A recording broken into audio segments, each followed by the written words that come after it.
نبی کے دین پہ مٹنے کی بات کرتے ہو،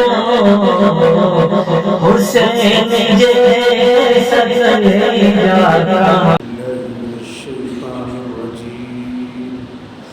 بسم الله الرحمن الرحيم والذاريات ذروا فالحاملات وقرا فالجاريات يسرا فالمقسمات أمرا إنما توعدون لصادق وإن الدين لواقع والسماء ذات الحبك إنكم لفي قول مختلف يؤفك عنه من أفك قتل الخراصون الذين هم في غمرة ساهون يسألون أيان يوم الدين يوم هم على النار يفتنون ذوقوا فتنتكم هذا الذي كنتم به تستعجلون.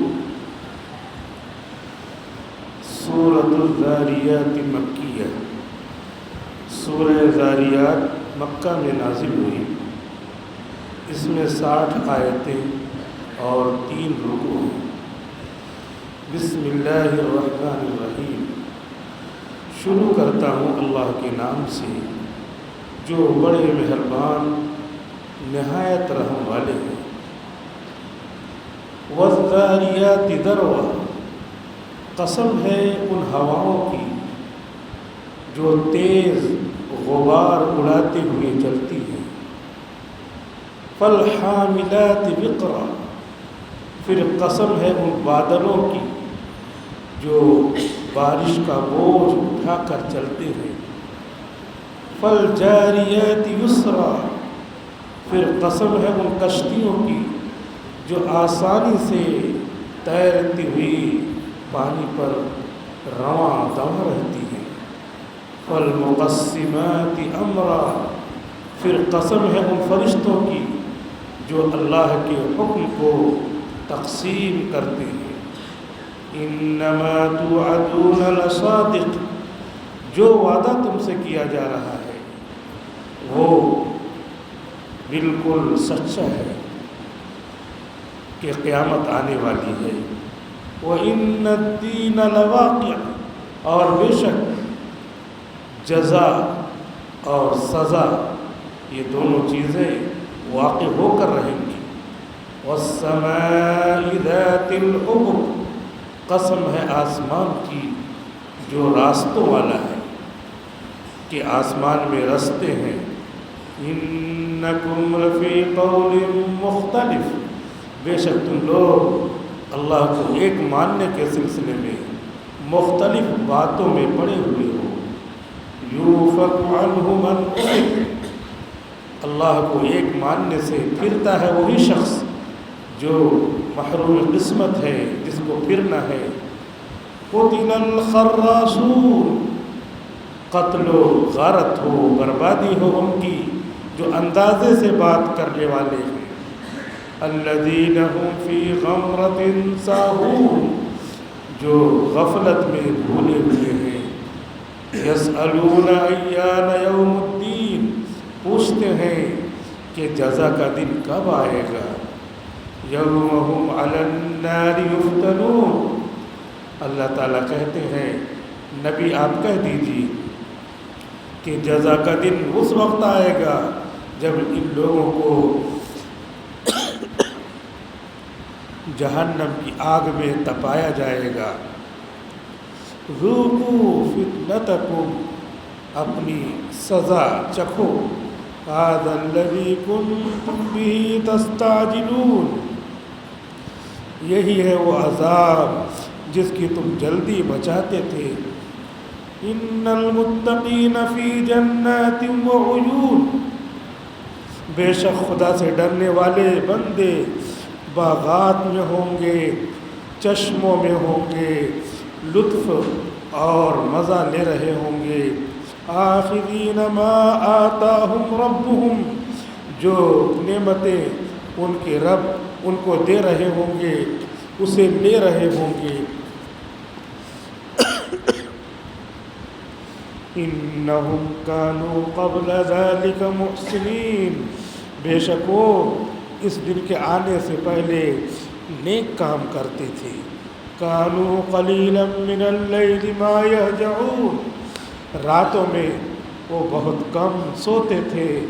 وبالاسحار هم يستغفرون، اور تہجد کے وقت میں نمازیں پڑھ کر گناہوں سے معافی مانگتے تھے. وفی اموالہم حق للسائل والمحروم، ان کے مالوں میں حق تھا مانگنے والے کا اور نہ مانگنے والے دونوں ضرورت مندوں کا. وفی الارض آیات للموقنین، اور زمین میں بہت ساری نشانیاں ہیں یقین کرنے والوں کے لیے. وفی انفسہم، اور تمہاری ذات میں بھی نشانیاں ہیں. افلا تبصرون، تو کیا تم دیکھتے نہیں ہو. وفی السماء رزقکم وما توعدون، اور تمہارا رزق تو آسمانوں میں ہے اور وہ چیزیں جس کا تم سے وعدہ کیا جاتا ہے وہ آسمانوں میں طے ہو چکا ہے. فورب السماء والارض انه لحق، تو آسمان کے پروردگار کی قسم، زمین کے پروردگار کی قسم، بے شک قیامت آنے والی ہے، یہ حق ہے. مثل ما انکم تنطقون، بالکل اسی طرح حق ہے جس طرح تم منہ سے الفاظ نکالتے ہو اور دیکھتے ہو کہ الفاظ زبان سے نکلتے چلے جا رہے ہیں.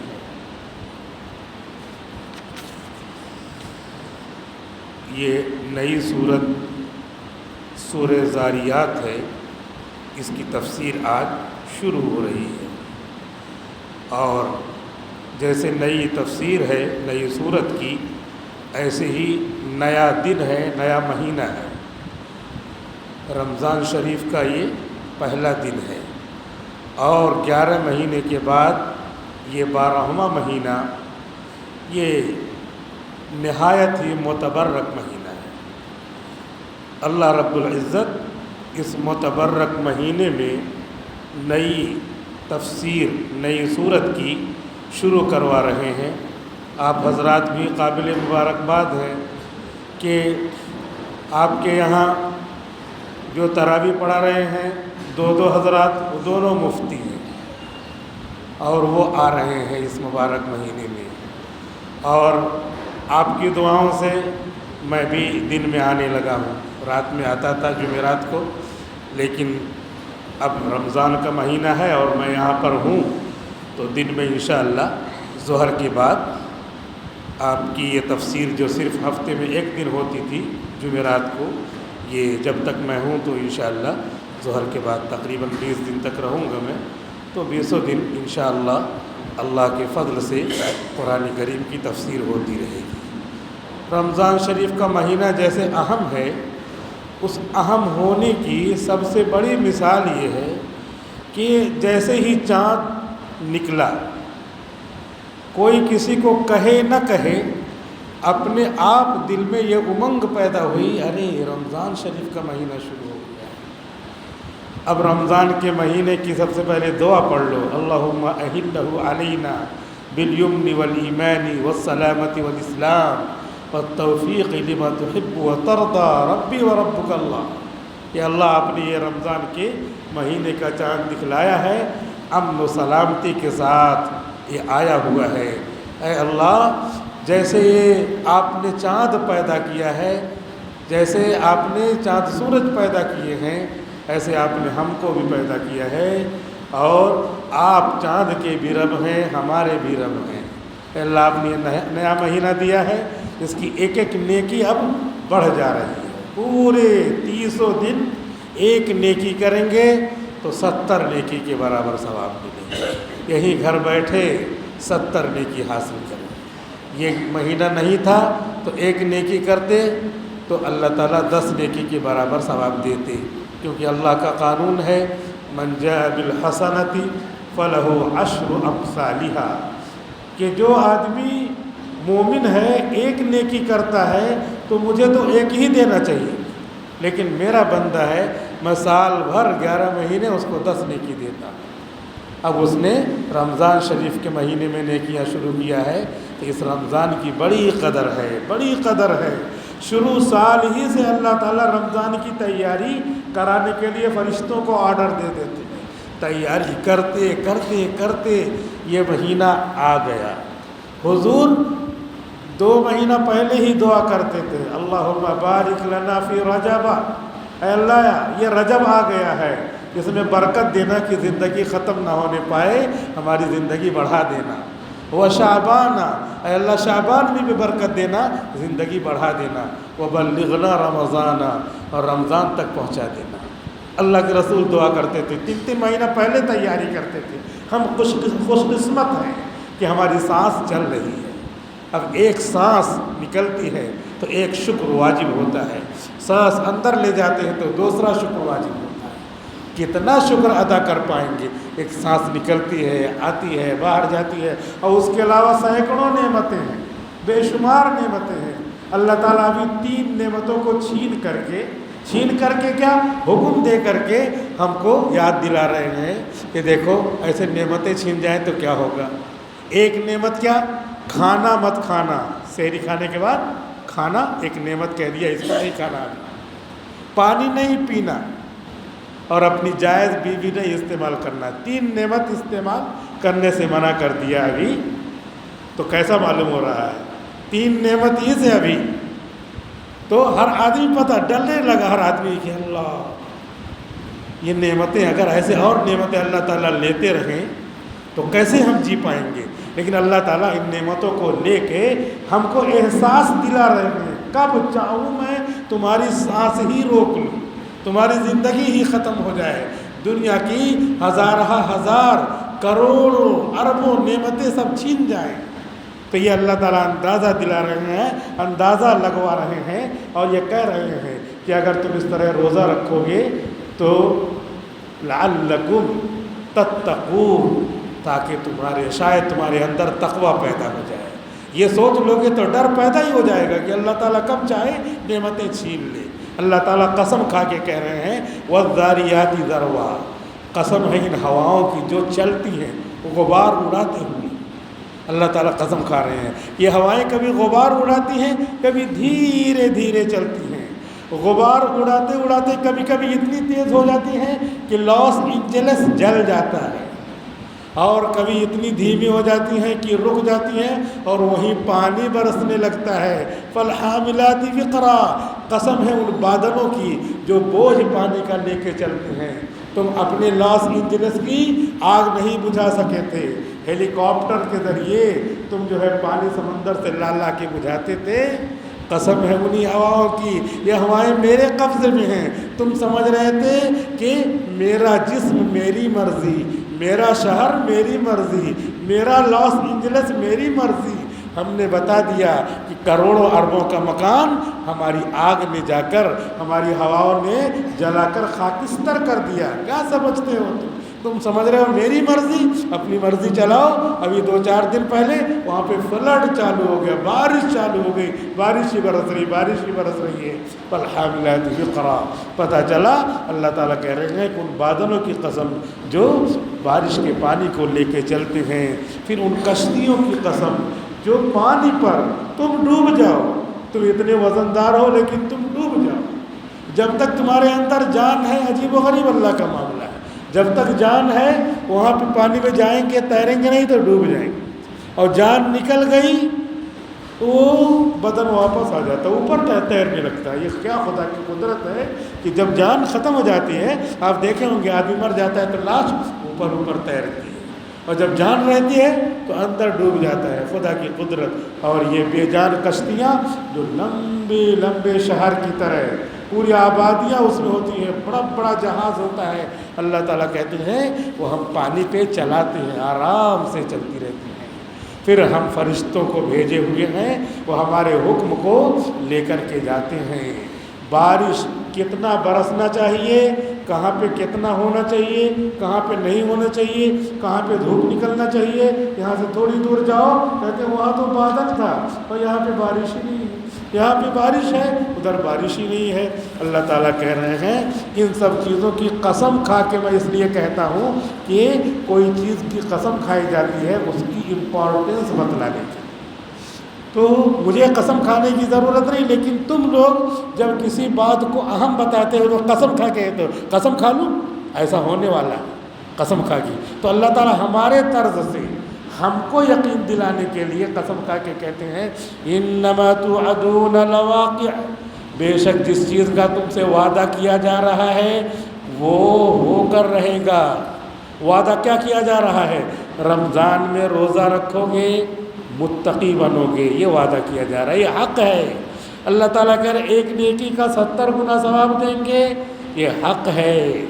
تم روزہ چھوڑو گے تو قیامت آنے والی ہے، وَإِنَّ الدِّينَ لَوَاقِعٌ، جزا واقع ہوگی۔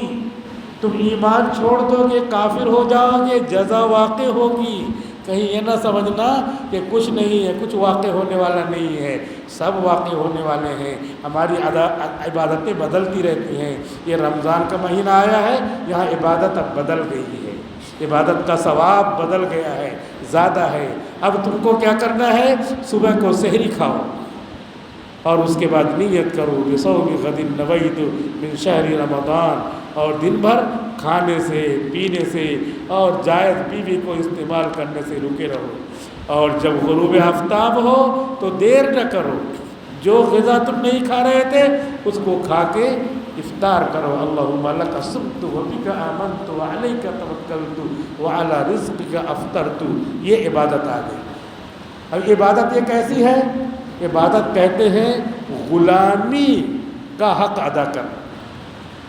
اللہ کیا ہے؟ مالک الملک، ہم اللہ کے غلام ہیں۔ عبدن کے معنی آتے ہیں غلام کے، ہم غلام ہیں۔ غلام کو آقا جو حکم دے اسے پورا کرنا رہتا ہے، دنیا کا قانون ہے۔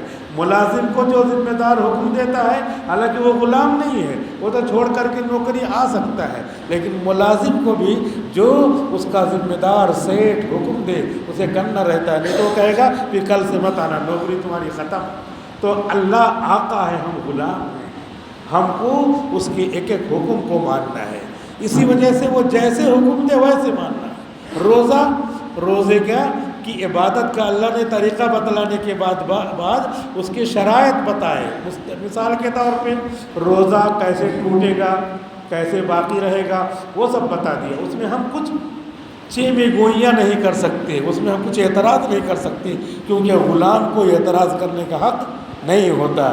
اسی وجہ سے آدمی نے روزہ رکھا، دن میں سویا ہے، اٹھا دیکھا احتلام ہو گیا ہے، نوجوان ہے، بچے ہیں، احتلام ہو گئے، تو روزے کی حالت میں احتلام سے روزہ نہیں ٹوٹتا۔ یہ اللہ نے بتایا، اپنے نبی کے ذریعے یہ مسئلہ بتا دیا، اس سے روزہ نہیں ٹوٹتا۔ دھواں ہے، سگریٹ لے کر کے پی رہے ہیں، دھواں اندر لے جا رہے ہیں، دھواں اندر لے جا رہے ہیں، تو یہ اندر کی چیز باہر کی چیز اندر لے جا رہے ہیں، اس سے روزہ ٹوٹ جاتا ہے، روزہ گیا، کیونکہ ہم نے اندر لے گئے۔ ایسے ہی کیا کیا ہم نے؟ بھاپ لے رہے ہیں، سر درد کر رہا ہے، وکس ڈالا پانی میں اور اس کے بعد وکس ڈال کر کے چادر اوڑھ کر کے بھاپ لے رہے ہیں۔ تو اس طرح بھاپ لینے سے روزہ ٹوٹ جاتا ہے۔ اب یہ چونکہ عبادت ہے، جیسے بقرعید میں جانور عبادت ہے، تو جانور میں بتایا کہ سینگ کیسی ہونی چاہیے، عیب نہیں ہونا چاہیے، وہی عبادت ہے، ایسے یہ بھی عبادت ہے۔ اس میں کیا ہے؟ اس میں روزہ ہے، بیمار پڑ گئے ہیں، انجیکشن لیا، روزے کا انجیکشن، روزہ ہے، اب جو ہے بیمار ہیں، انجیکشن لے لیا، تو انجیکشن لینے سے روزہ نہیں ٹوٹتا، انجیکشن لینے سے روزہ نہیں ٹوٹتا، چاہے نس میں انجیکشن لگائیں اور چاہے گوشت میں انجیکشن لگائیں، گوشت میں بھی انجیکشن لگائیں تب بھی روزہ نہیں ٹوٹے گا، اور نسوں میں انجیکشن لگائیں تب بھی روزہ نہیں ٹوٹے گا۔ کیونکہ روزہ کس سے ٹوٹتا ہے؟ روزہ کھانے پینے اور بیوی سے جمع کرنے سے، استعمال کرنے سے رکے رہنے کا نام روزہ، اسی کا الٹا کیا تو روزہ ٹوٹ جائے گا۔ کیا ہے؟ غلطی سے حلق کے نیچے ایک قطرہ چلا گیا، تو اب یہ کیا ہے؟ روزے کا، جو روزہ نام کس کا ہے؟ پانی نہ پینا، تو پانی کا ایک حصہ چلا گیا تو روزہ ٹوٹ گیا۔ اب وہ جا کر کے کہاں ہے؟ جوف معدہ میں جاتا ہے، پانی وہاں جاتا ہے۔ تو ایک تو منہ سے جائے کھانے پینے کی چیز، اور دوسرے جوف میں جائے، پیٹ میں جائے، معدہ کے بیچ میں جوف میں جائے، تب روزہ ٹوٹتا ہے۔ تو اس وجہ سے یہ سائنسدانوں نے تحقیق کر کے، جو میڈیکل سائنس ہے اس نے تحقیق کر کے بتایا ہے کہ انجیکشن جو دیتے ہیں، رگوں میں جو انجیکشن دیتے ہیں تو وہ رگوں ہی میں رہتا ہے، رگوں ہی میں رہتا ہے، پیٹ میں نہیں جاتا۔ گوشت میں لگائے تو وہ گوشت ہی میں ادھر ادھر گھومتا رہتا ہے، جوف معدہ میں نہیں جاتا۔ ایسے ہی نسوں میں لگائے انجیکشن تو وہ بھی کیا ہے؟ نہیں جاتا، جوف معدہ میں نہیں جاتا، اس لیے اس سے روزہ نہیں ٹوٹتا۔ یہاں تک کہ اگر کوئی گلوکوز سلائن بھی چڑھوائے تو اس سے بھی روزہ نہیں ٹوٹتا۔ تو یہ کیا ہے؟ یہ عبادت ہے۔ عبادت میں جو چیزیں بتائی جائیں گی اس میں اپنا دماغ، قیاس نہیں لگے، کیونکہ عبادت میں قیاس نہیں لگتا۔ ہم نے اس سے پہلے تفسیر میں بتایا ہے مولانا قاسم نانوتوی رحمۃ اللہ علیہ کی بات، کہ جیسے نماز عبادت ہے تو عبادت میں کچھ آگے پیچھے نہیں کر سکتے، جو جیسے ہے ویسے رہے۔ چنانچہ ہم سوچیں کہ اللہ اکبر شروع میں کہتے ہیں اور آخر میں السلام علیکم ورحمۃ اللہ کرتے ہیں، تو اس کو تھوڑا آگے پیچھے کر لیتے ہیں، دونوں تو اللہ کو یاد کرنا ہے۔ نہیں، آگے پیچھے نہیں کر سکتے کہ شروع میں سلام کر دیں اور آخر میں اللہ اکبر کہیں، یا پہلے سجدہ کر لیں پھر رکوع کریں، کچھ آگے پیچھے کچھ نہیں کر سکتے۔ جو چیز عبادت ہوتی ہے اس میں اپنے من سے کوئی چیز ادھر ادھر نہیں کر سکتے۔ ایسے ہی یہ عبادت ہے، اور اس عبادت میں جو چیزیں جیسے نبی نے بتائی ہے اور حضور صلی اللہ علیہ وسلم کی حدیثوں سے علماء نے تشریح کیا ہے، اس تشریح کے اعتبار سے کیا ہوگا؟ ہم کو ماننا پڑے گا، کیونکہ ہم اللہ کے بندے ہیں، عبادت کر رہے ہیں، غلامی کر رہے ہیں، اللہ کے ہم غلام ہیں۔ اللہ ہمارا خدا ہے، پالنے والا ہے، پیدا کرنے والا ہے۔ لہذا یہ جو مسئلے آتے ہیں یہ مسئلے اسی عبادت کی پہچان ہے کہ جیسے جیسے بتا دیا ویسے ویسے ہم کو کرنا ہے۔ آنکھ میں دوا ڈال دیا، روزہ نہیں ٹوٹے گا۔ ناک میں دوا ڈال دیا، روزہ ٹوٹ جائے گا۔ آنکھ میں دوا ڈال دیا، روزہ نہیں ٹوٹے گا۔ ناک میں دوا ڈال دیا، روزہ ٹوٹ جائے گا۔ کان میں دوا ڈال دیا، روزہ ٹوٹ جائے گا۔ اور جن کو دمہ کی بیماری ہوتی ہے، دمہ کے مریض ہوتے ہیں، بیماری ہوتی ہے، تو ان کو کیا ہے؟ ان کو انہیلر ایسے لینا پڑتا ہے، تو وہ عذر کی وجہ سے ہی لیتے ہیں، لیکن اس میں پانی اور بھاپ جیسی چیزیں، اس کے ذرات اندر جاتے ہیں، لہٰذا اس سے بھی روزہ کیا ہے؟ ٹوٹ جائے گا۔ گلاب کا پھول لے کر کے سونگا، سونگنے سے روزہ نہیں ٹوٹے گا۔ گلاب کا پھول لے کر کے، یا وہ سونگنے والی سونگنی، اس سے ہوا جاتی ہے اور اس کی خوشبو جاتی ہے، اس سے روزہ نہیں ٹوٹے گا۔ وکس لے کر کے سونگ رہے ہیں، وکس لے کر کے سونگ رہے ہیں، اس سے روزہ نہیں ٹوٹے گا۔ لیکن وکس کو پانی میں پکا کر کے اور چادر کے ذریعے کیا ہے؟ اس کی بھاپ لے رہے ہیں، تو پانی کے ذرات چلے جاتے ہیں، لہذا اس سے روزہ ٹوٹ جائے گا۔ یہ عبادت ہے۔ عبادت کے لیے اللہ کے نبی نے اللہ کے حکم سے یہ سب چیزیں بتلائی ہیں۔ نئی نئی چیزیں جیسے ایجاد ہوتی ہیں، اسی حدیث کی روشنی میں اس کا مسئلہ سامنے آتا ہے۔ سارے مسئلے حدیث ہی کی روشنی میں ہیں، اور ان سب کو ہم عمل میں لائیں گے تو کیا ہوگا؟ اس کا ثواب ملے گا، ایک ثواب 70 کے برابر ملے گا۔ وَإِنَّ الدِّينَ لَوَاقِعٌ، بے شک ثواب کا دن واقع ہونے والا ہے، بے شک جزا واقع ہونے والی ہے۔ وَالسَّمَاءِ ذَاتِ الْحُبُكِ، اور آسمان کیا ہے؟ یہ راستوں والا ہے، فرشتے وہاں چلتے رہتے ہیں، ان کا راستہ بنا ہوا ہے۔ یہاں سے جان نکال کر کے جب فرشتے جاتے ہیں تو آسمان میں دروازے ہیں، دروازہ کھلتا ہے، اسی راستے سے جاتے ہیں۔ جب ہمارے اعمال، ہم اعمال کرتے ہیں، نماز پڑھیں گے، یہ روزہ رکھیں گے، تو یہ اعمال فرشتے لے کر کے جاتے ہیں، تو تو جاتے ہیں، دوسرے فرشتے آتے ہیں، یہ کندھے پہ جو بیٹھے ہیں فرشتے یہ روزانہ آتے جاتے ہیں۔ 2 فرشتے کندھے پہ بیٹھے ہوئے ہیں، وہ فجر کے وقت آئے تھے، فجر کے وقت آئے تھے، وہ ابھی ہر آدمی کے کندھے پہ بیٹھے ہوئے ہیں، نیکیاں لکھ رہے ہیں اور برائیاں لکھ رہے ہیں۔ برائیوں کے بارے میں یہ ہے کہ تھوڑا سا یہ فرشتہ کہتا ہے ابھی رکے رہو، ہو سکتا ہے ابھی تھوڑی دیر میں توبہ کر لیں، تو اس لیے تھوڑی دیر میں ہی لکھتے ہیں، بقیہ یہ نیکی فوراً لکھ لیتے ہیں اور نیکی کو بڑھا کر کے لکھ لیتے ہیں، ملٹیپلائی کر کے لکھتے ہیں۔ رمضان کا مہینہ چل رہا ہے تو 70 کے حساب سے یہ نیکیاں لکھ لے رہے ہیں۔ یہ فرشتے عصر تک رہیں گے اور پھر 2 فرشتے اور آئیں گے آسمان سے، وہ عصر کی نماز میں شامل رہیں گے۔ گویا کہ 4 فرشتے، ہر آدمی کے 4 فرشتے نئے رہتے ہیں فجر میں اور عصر میں۔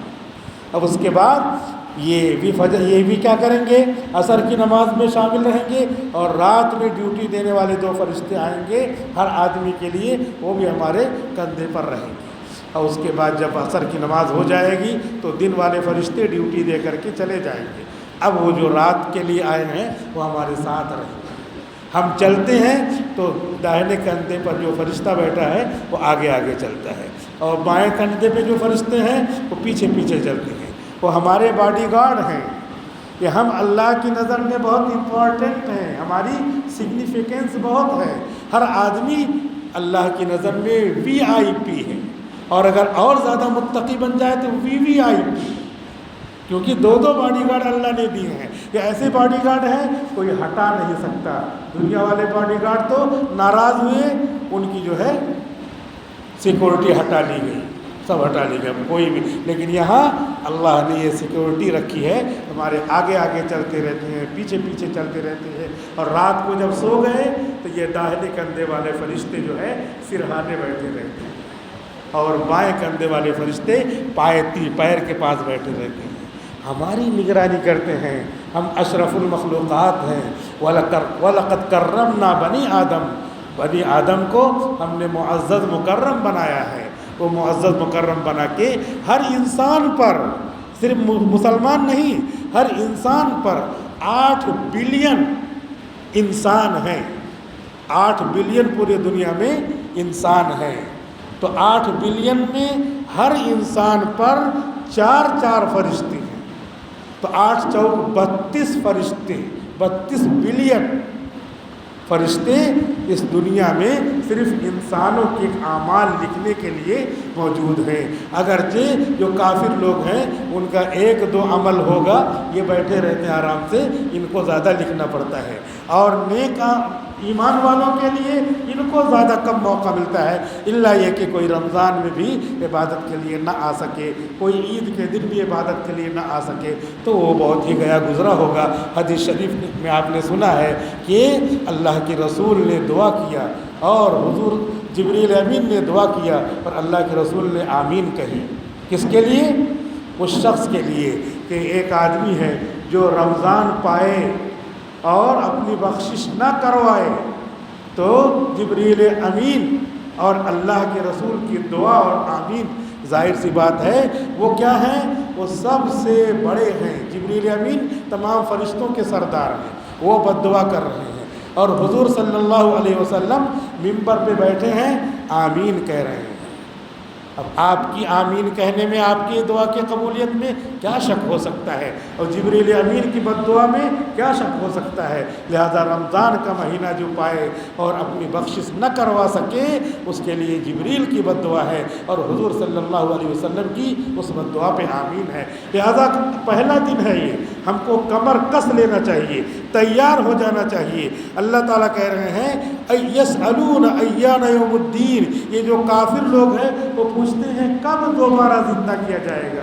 دوبارہ زندہ نہیں کیا جائے گا، لیکن ایمان والے جانتے ہیں مر جائیں گے، قبروں میں جائیں گے، فرشتے آ کے سوال کریں گے، منکر نکیر آ کے پوچھیں گے، اور اس کے بعد جنت سے کھڑکی کھل جائے گی، اور اس کے بعد میدان محشر میں دوبارہ سور پھونک کر کے جمع کیا جائے گا، پھر جنت یا جہنم کا فیصلہ ہوگا۔ لہذا رمضان شریف یہ مہینہ آ گیا ہے جنت کمانے کا،